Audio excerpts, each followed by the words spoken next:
Beri nama pedang ini Naga Puspa. Selamatkan dia. Jangan sampai jatuh ke tangan pendekar berwatak jahat.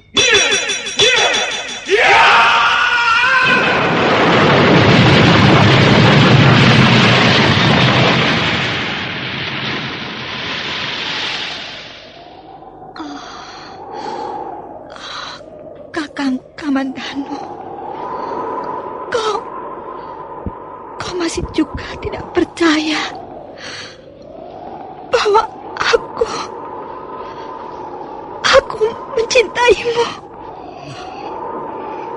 Meisin, maafkan aku, Meisin. Meisin. Meisin!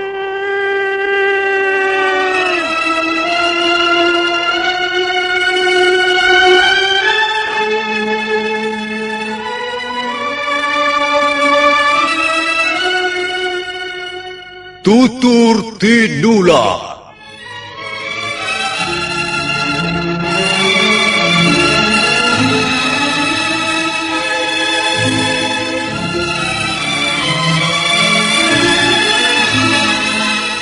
Sebuah sandiwara radio serial, produksi Sanggar Cerita dan Teater Sanggar Prativi. Sebuah kisah dengan latar belakang sejarah runtuhnya Singasari dan berdirinya Kerajaan Majapahit.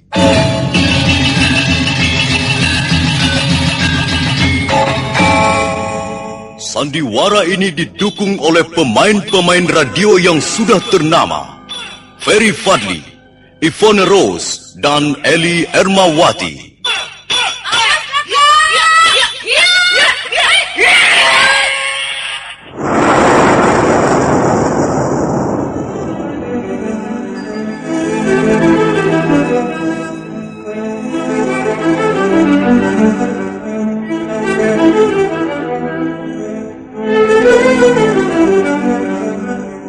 Cerita ini ditulis dan disusun oleh S. Tijab. Teknik dan montase dikerjakan oleh M. Pranoto dan Edwin Sutandi. Sutradara Bambang S. Kali ini mengetengahkan episode kedua dengan judul Kisah dari Seberang Lautan.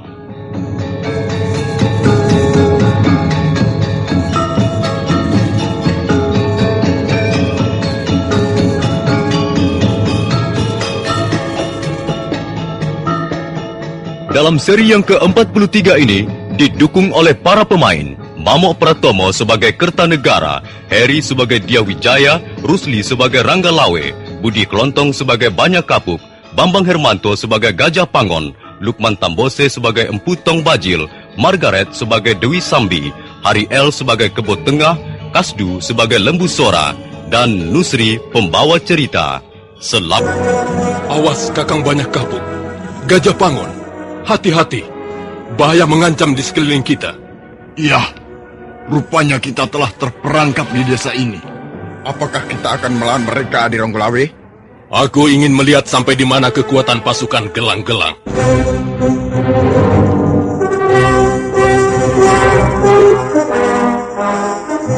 Kalian pasti prajurit-prajurit Singasari. Iya.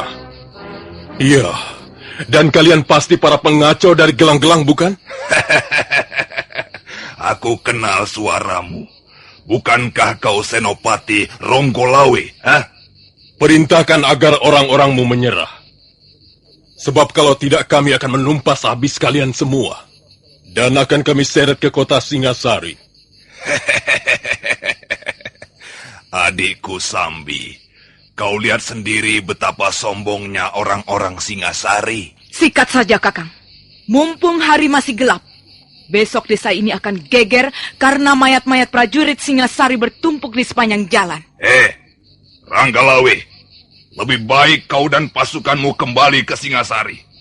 Bawalah pasukan yang lebih besar, yang lebih perkasa, supaya keadaan pertempuran lebih seru. Katakan pada Ratu Gustimu Kertanegara bahwa pasukan gelang-gelang akan membumi hanguskan istana Singasari. Jangan besar mulut kau. Kau kira kami gentar setelah dikepung rapat seperti ini? Ayo! Serbu!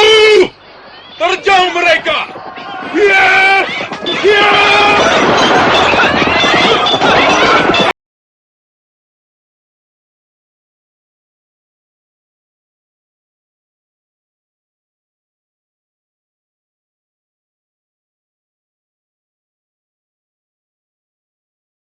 Singasari dan pasukan gelang-gelang segera terlibat dalam pertempuran sengit. Ranggalawe, banyak kapuk dan gajah pangun mengamuk. Banyak prajurit gelang-gelang terbunuh atau terluka parah. Tapi prajurit Singasari pun banyak yang roboh terkena sambaran tongkat Empu Tong Bajil. Sebagian menjerit kesakitan terkena pukulan Aji Tapak Wisa Dewi Sambi. Celaka Adi Ronggolawe. Kalau kita terus bertahan, bisa habis seluruh pasukan Singosari. Lihat saja mereka menambah jumlah prajuritnya dari segala penjuru. Ya, jumlah mereka makin banyak. Kita bisa terkurung dan mati konyol di sini. Kalau begitu perintahkan agar pasukan kita mundur. Aku juga melihat kekuatan mereka bertambah besar. Ayo! Mundur! Cepat mundur! Naik ke atas kuda dan mundur! Cepat mundur!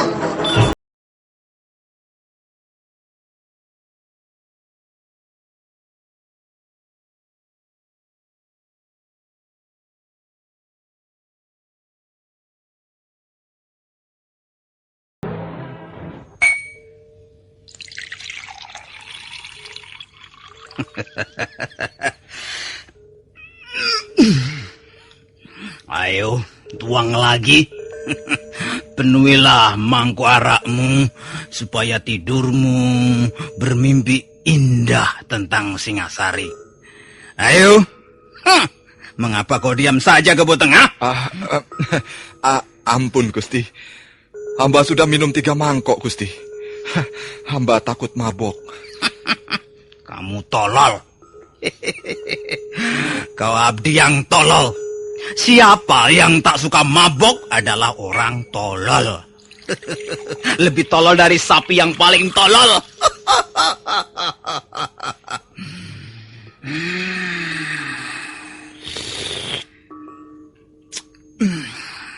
Malam terasa hangat. Setiap cairan ini mengalir melalui tenggorokanku. Rasanya pembuluh darahku menjadi hidup dan bernyala-nyala penuh gairah.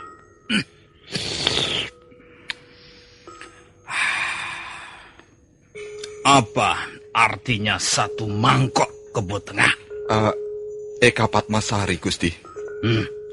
Eka Patmasari. Betul, Gusti. Indah. Indah. Semua nampak indah. Laksana sari-sarinya kembang. Lalu mangkok yang kedua? Dwi Amaratani, Gusti. Apa artinya? Artinya, cairan arak sudah mengalir merata ke seluruh tubuh, Gusti. Dan tubuh menjadi hangat. Hangat dan hidup penuh gairah. Mangkok ketiga. Mangkok ketiga, Trikawula Busana, Gusti. Tri 3. Kawula abdi busana pakaian. Jadi orang minum di mangkok ketiga rasanya seperti seorang abdi. Yang kegirangan karena dibagi-bagi pakaian oleh Ratu Gustinya. Benar. Memang begitu. Memang begitu. Lalu mangkok yang keempat. Catur Wanara Rukem, Gusti. Catur 4, Wanara Monyet, Rukem Gatal.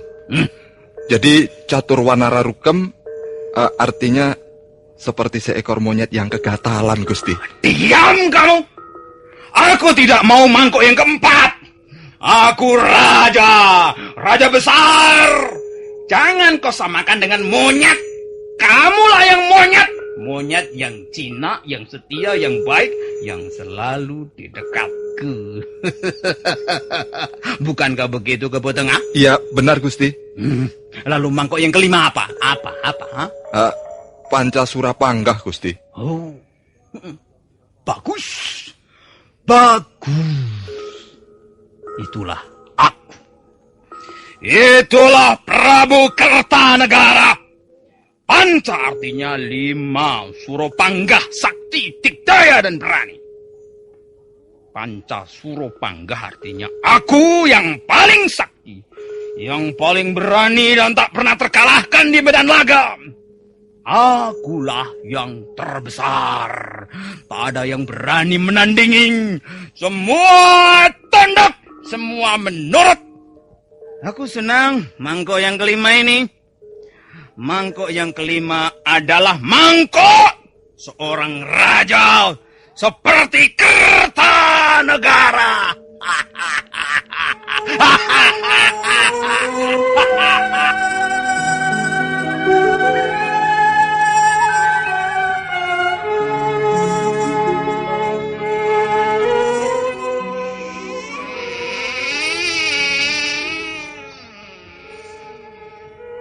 Kau sudah kembali, Kakang Ranggalawi? Sudah, Gusti. Dan bagaimana hasilnya? Cepat laporkan padaku. Ampun, Gusti Sanggrama Wijaya. Kami telah gagal mengusir pasukan gelang-gelang dari Mameling. Jadi memang benar gelang-gelang sudah menancapkan barisan prajurit di Mameling? Benar Gusti. Mameling telah menjadi perkampungan tentara Jaya Katuang. Bahkan jumlah mereka sangat besar, hingga ada sebagian yang membuat kubu pertahanan di desa Lawor. Bagaimana jalan ceritanya hingga kalian bisa dikalahkan? Kami terjebak di desa Lawor, Gusti. Iya. Kami terkepung rapat dari segala penjuru. Kalau hamba tidak segera memerintahkan mundur, kami bisa dihancurkan, dan tidak akan ada yang bisa keluar dari Lawor dalam keadaan hidup. Masih ada berapa prajurit yang tersisa? Ada 150 prajurit yang langsung meninggal dalam medan peperangan itu. Sampai menjelang malam tadi korban meninggal bertambah 8 orang lagi, Gusti. Iya. Ya, sekarang Ayahanda Prabu tidak akan bisa mengelak lagi. Nah, begini saja. Kakang Ranggalawi, Kakang Banyak Kapuk, dan Gajah Pangon, ikut aku menghadap Sang Prabu. Yang lain mengadakan persiapan di bawah pimpinan Paman Lembu Sora, Paman Nambi, dan Kakang Kebo Anabrang.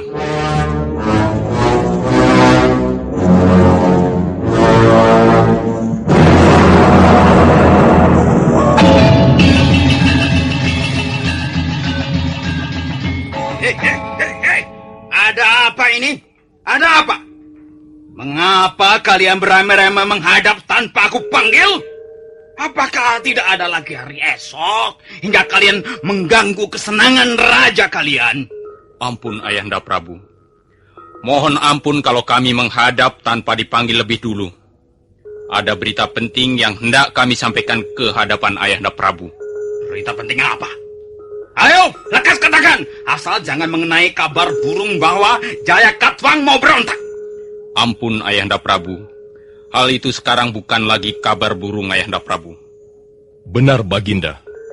Prabu Jaya Katuang memang sesungguhnya telah berani memberontak, mengangkat senjata terhadap pemerintah Singasari. Hei, Sanggrama Wijaya. Kau Banyak Kapuk dan kau Gajah Pangon. Jadi benar, kalian datang kemari untuk melaporkan perihal gelang-gelang? Benar, Ayahanda Prabu.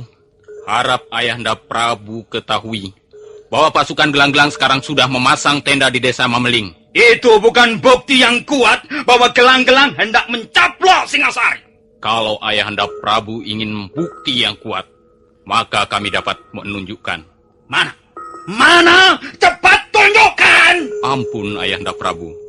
Tempatnya bukan di sini, melainkan di alun-alun. Apa maksudmu? Ampun, Ayahanda Prabu. Sebenarnya telah terjadi peperangan antara pasukan Singasari yang sedang mengadakan perjalanan keliling melawan pasukan gelang-gelang. Telah terjadi peperangan bagaimana? Kok aku tidak tahu? Kami pun baru malam ini mendapat laporan bentrokan berdarah itu telah menyebabkan sekitar 200 prajurit Singasari terbunuh. Hei, Sanggrama Wijaya, kau jangan sembarang bicara di hadapanku.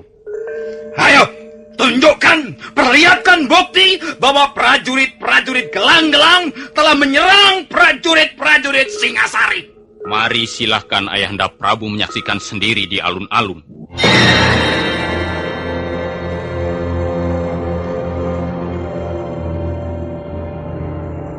Prabu Kertanegara segera bergegas menuju alun-alun Singasari. Beberapa orang penggawa berjalan di sebelahnya sambil menyalakan obor. Sementara Dia Wijaya, Ranggalawe, Banyak Kapu, Gajah Pangon, Lembu Sora, Nambi dan Kebo Anabrang mengiring di belakang. Sampai di alun-alun sang Prabu memeriksa para prajurit yang terluka. Ada yang terkena anak panah, ada yang terkena sabetan pedang di punggungnya. Ada yang terpaksa kehilangan salah satu anggota badannya. Bau amis darah dari luka-luka menyerang hidung sang Prabu. Mendadak menjadi merah padam wajah sang Kertanegara. Sambil mendengus keras, Raja Singasari itu menunjuk ke arah para panglima perangnya. Kau, Lembu Sora, Banyak Kapu, Gajah Pangon, Kebo Anabrang, Nambi, dan kau juga, Sanggrama Wijaya. Ayo, ikut aku. Kurang ngajar si Jaya Katwang. Sudah kuberi dia kesenangan, kemewahan, dan kehormatan, tapi berani dia menampar wajah. Berani dia menghina Prabu Kertanegara. Akan aku kilas pasukan gelang-gelang dan akan aku penggal leher si Jaya Katwang.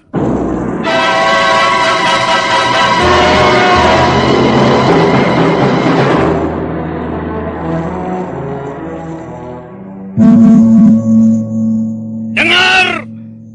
Aku tak mau menunggu sampai esok pagi. Jaya Katwang telah berani kurang ajar. Maka dia harus segera dibinasakan berikut wadya balanya. Kumpulkan seluruh bala tentara Singasari yang ada. Semua harus mencapai jumlah 2.000 orang.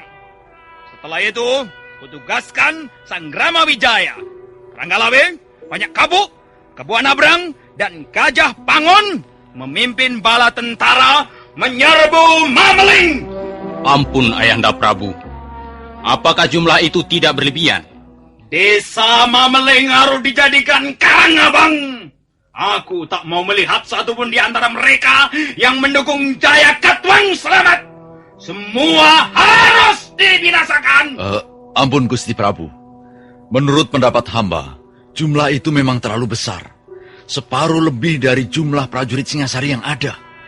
Hamba khawatir istana menjadi lemah karena hampir tidak ada prajurit yang mengamankannya. Justru pengamanan istana aku serahkan padamu, Paman Lembu Sora. Kau dan Paman Nambi harus memimpin pasukan yang tinggal untuk menangkis serangan mereka. Kalau memang mereka bisa merembas masuk ke dalam kota. Sudah. Aku tak mau mendengar pendapat siapapun dan semua harus menjalankan perintahku. Cepat dan kerjakan.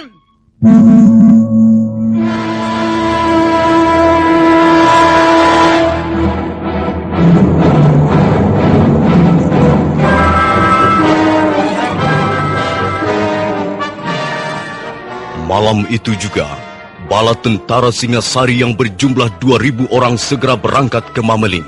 Dia Wijaya yang berkuda paling depan memimpin barisan. Gemuruh suara bala tentara Singasari menimbulkan tanda tanya di sepanjang jalan yang dilewatinya. Lembu Sora mengantarkan sampai ke perbatasan kota Singasari, kemudian bergegas kembali dengan dikawal beberapa orang prajurit. Lembu Sora segera memerintahkan menutup pintu gerbang istana begitu telah berada di dalam.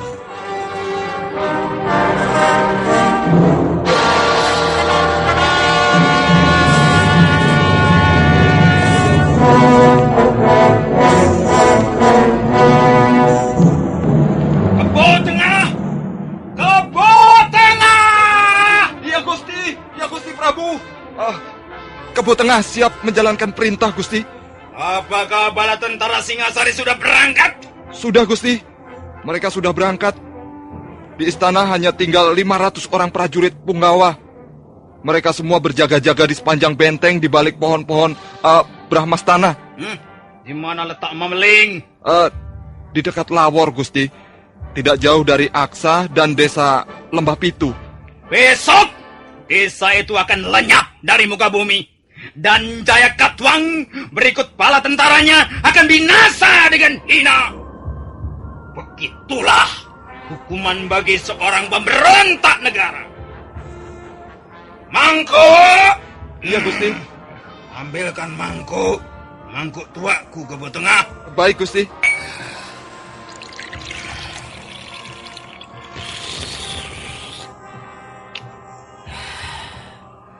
Kurang ajar. Jaya Katwang tidak tahu diri. Dan tidak tahu malu. Tapi dia tak pandai mengukur kekuatannya. Karena itu dia akan hancur lebur bersama dosa-dosanya.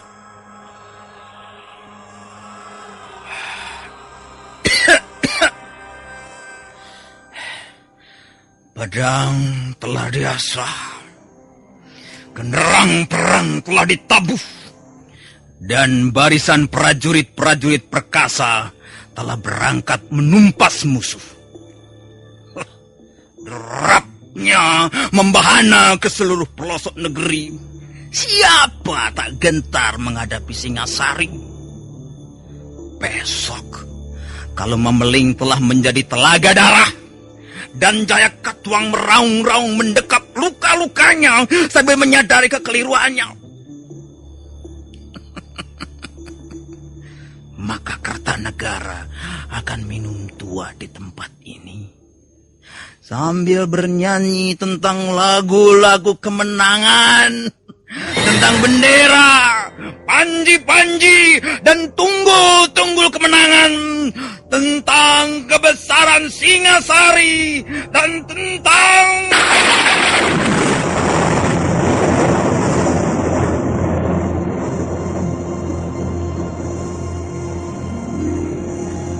Hai, kurang ajar. Siapa yang membunyikan halilintar itu, Kebo Tengah? Ampun, Gusti. Barangkali Gusti Prabu terlalu banyak minum. Siapa yang membunyikan halilintar itu hingga aku terkejut? Dan mangkok arak kesayanganku pecah, Kebo Tengah. Ampun, Gusti. Hamba khawatir sekali bahwa hal ini merupakan firasat buruk, Gusti. Tak ada mendung, tak ada angin. Mendadak halilintar menyambar istana Singasari dengan dahsyatnya. Kamu belum menjawab pertanyaanku, Kebo Tengah. Siapa yang membunyikan halilintar itu? Ampun, Gusti. Para dewalah yang membunyikan halilintar itu, Gusti. Para dewa yang bersemayam di atas langit. Para dewa yang menguasai seluruh alam semesta ini, Gusti. Kurang ajar. Para dewa tak punya aturan.